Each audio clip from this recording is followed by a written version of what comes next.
let's talk about honey. So honey is so delicious and so good for us, but we need to just make sure that we're consuming it correctly. And sorry to say, a lot of people are killing it. Okay.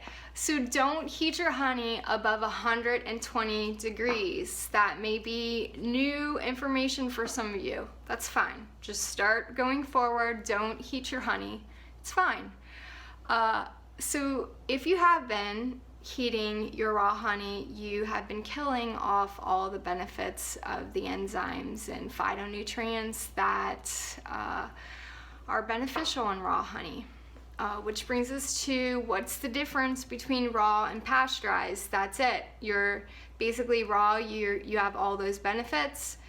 The pasteurized, you've killed off most of those benefits.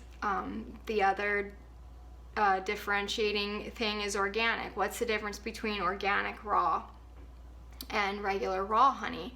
The organic raw is from flowers that haven't been sprayed. The farmer knows exactly what flowers the bees are collecting the pollen from. A lot of raw local farmers know somewhat the area, but maybe bees could be going in on a farm where things have been sprayed. They don't know exactly, so they can't be considered organic. If you can find something close by your house, that's the best, and that's because one of the benefits of honey is the pollen protection. So if we're consuming raw honey, which has little bits of pollen in it, it actually gets into our body, and that pollen is considered not a foreign substance. So then when we're breathing it in and it gets into our body, it's not considered a foreign substance, so our response usually is not with allergies. So that can be avoided. Now, one of the other benefits of honey is that it's an anti-inflammatory. So people put it on their skin to take care of blemishes, which reminds me, the flower that the bee collects the majority of the pollen from is how the honey is named. I don't know if people know that or not. So, for instance, clover honey is just from clovers.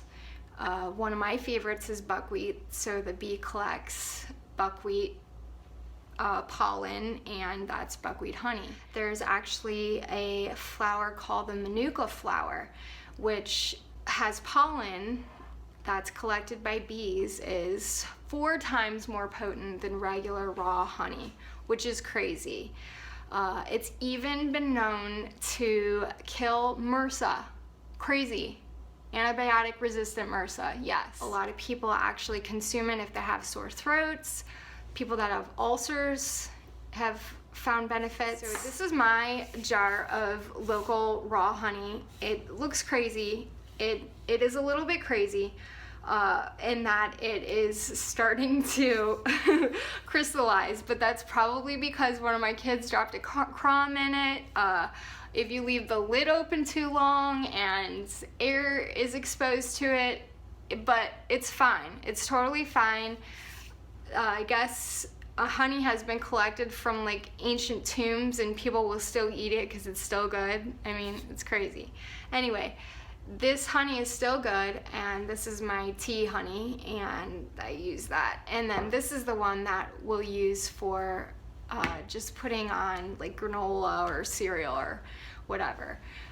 It's a little easier to access.